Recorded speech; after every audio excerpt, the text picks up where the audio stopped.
Fishing, baby! I love a grand adventure. Joyride is a delightfully lowbrow comedy, the story of 4 Asian American women on a trip to China where they bicker and bond through a series of rude and raunchy adventures. Great cast, great writing, and a comedy from a point of view that we don't often get to see in mainstream movies. This laugh-out-loud comedy is definitely a joyride. There's so much you don't know, and I was too scared to tell you the truth.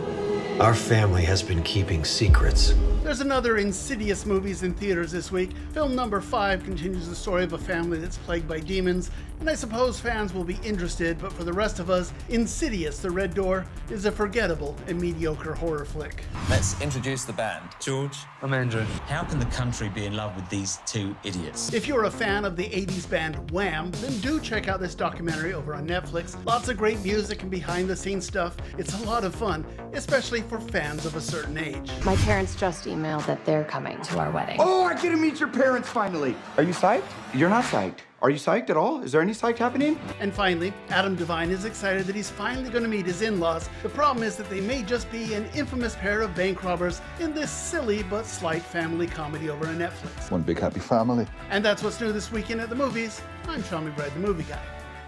Welcome into your Friday edition of the morning show.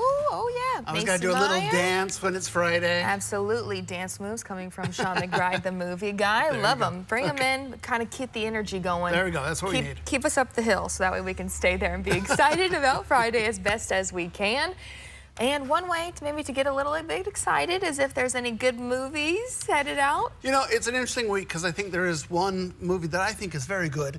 And there's one movie that I think is pretty mediocre to bad, and then there's 2 movies in the middle. So it's the range today. But and you said this week is kind of like an in-the-middle week because big one last week with Indiana Jones. Right, what we thought it was going to be. Well, that's true. And then we have, obviously, we have a new Mission Impossible coming next week, and then we have Barbie and Oppenheimer.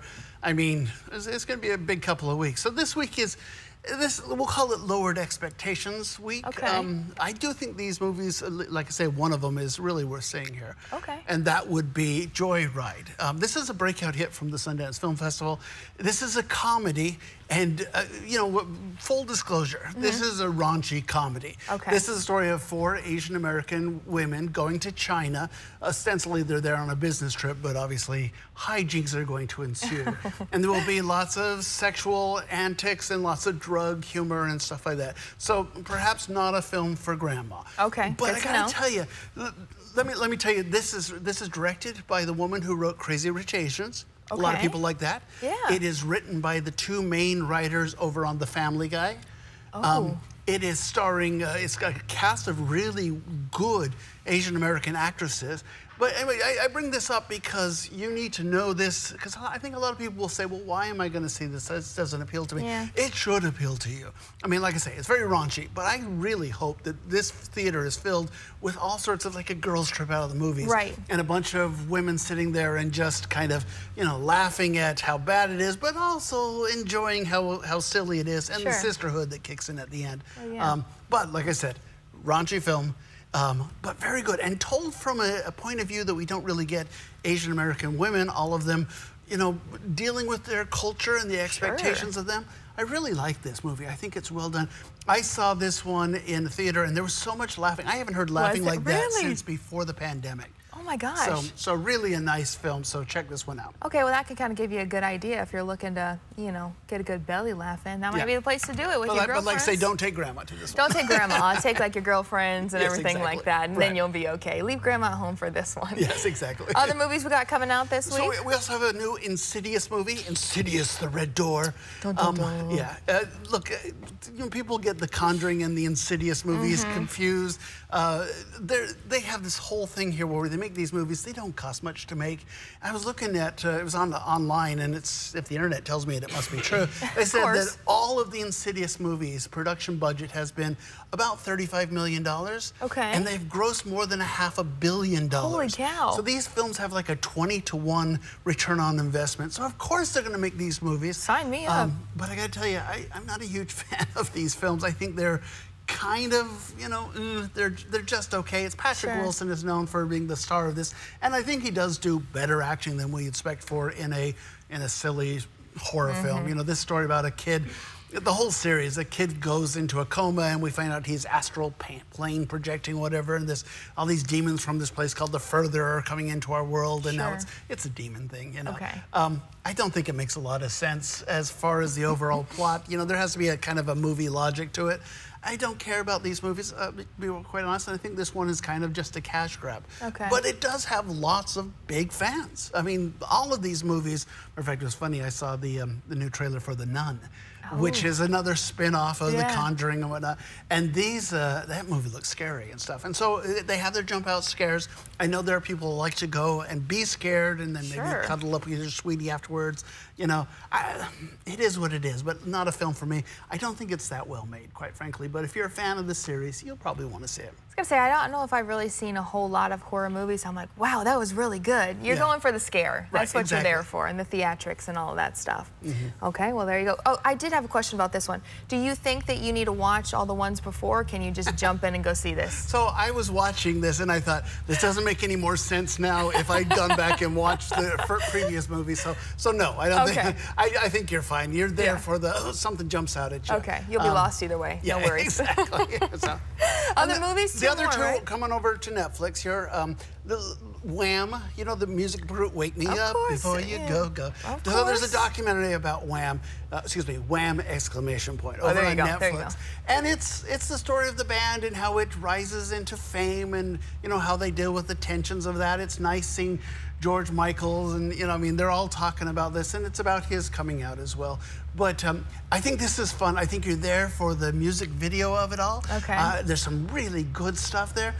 But there's only half some good stuff, because obviously the story ends with George Michael's fate. Yeah. You know, and that's not really mentioned. They just kind of, they leave the guys at their high point. So it's a feel-good documentary, and that's great, but it just feels incomplete. Okay. You know, at the end of a documentary, there's frequently a full screen of, you know, this person went on to, you know, they don't talk about that because they can't, because it would ruin the vibe of this movie. Okay. That being said, if you're a fan, if you're a child of the 80s, I mean, these are the music videos I watched when I was growing up, you know. So there's something very nostalgic and lots of fun. You know, look at these guys, how young they look there. So. Really? So anyway, I thought it was fun, enjoyable, but kind of half, you know, incomplete, shall we say. Okay.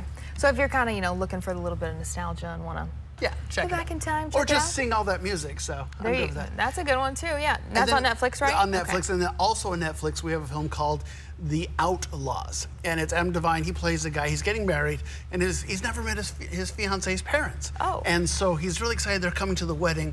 The problem is he starts to suspect that they may be this infamous group of bank robbers. Oh, gosh. He's a bank manager, and they seem to come in and they know everything about the bank and how to get into the vault, and he thinks, oh, I want, you know, is it me? Did I do that?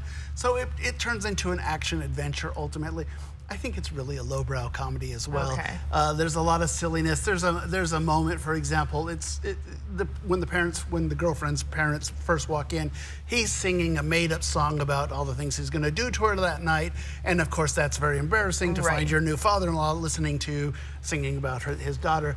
But it feels like it's just improv on the scene. It doesn't feel very nuanced and stuff. Okay. Very just kind of making this up. I think these are funny characters. I think, you know, like Pierce Brosnan, obviously, very charismatic. Ellen Barkin, you know, I mean, some really good actors here. Don't think it's a great movie, but it's free on Netflix. So if you have your Netflix account, you may want to check it out. It's a good option. I noticed Nina Dobrev in there, right? Yeah, she's playing the fiance. Is this the first thing she's done in a while? I haven't seen her in anything recently. Yeah, I can't think of anything recently either. So. Okay, interesting. Moving over. You know, there was a time when Netflix was really going to spend all this money and get big movie stars in their movies, and they were trying to expand into becoming a major studio. And we're kind of at the tail end of that. They realized that, okay, we got the eyeballs to come check us out. We're still getting some of these movies, but you know, it's not a movie with The Rock anymore. Like they have done a couple of those. So. Right. Well, yeah, we've seen all their kind of troubles that they've been having with subscribers and you name it. People kind of ditching it now that the pandemic's over and finding other stuff. So, okay, so 4 movies, 2 in the theaters, 2 on streaming. So you've got plenty of options. Got plenty of options. Go check them out. Some good, some bad. Go see Joy. Right. That's the best one to go see. Far and away the best one. Probably the best one I've seen in quite. You know, well. I did like Nimona a lot last week, but I think it's a very good movie. I fear it won't do well in theaters.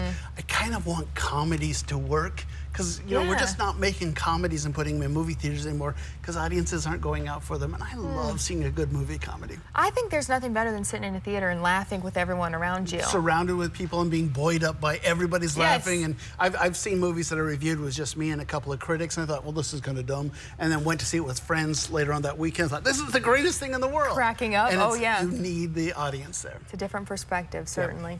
All righty, well, Sean, as always, thank you so much for coming. We'll see Sean back here next week with Mission Impossible. Dun, dun, dun, dun, dun, dun, dun. There you go.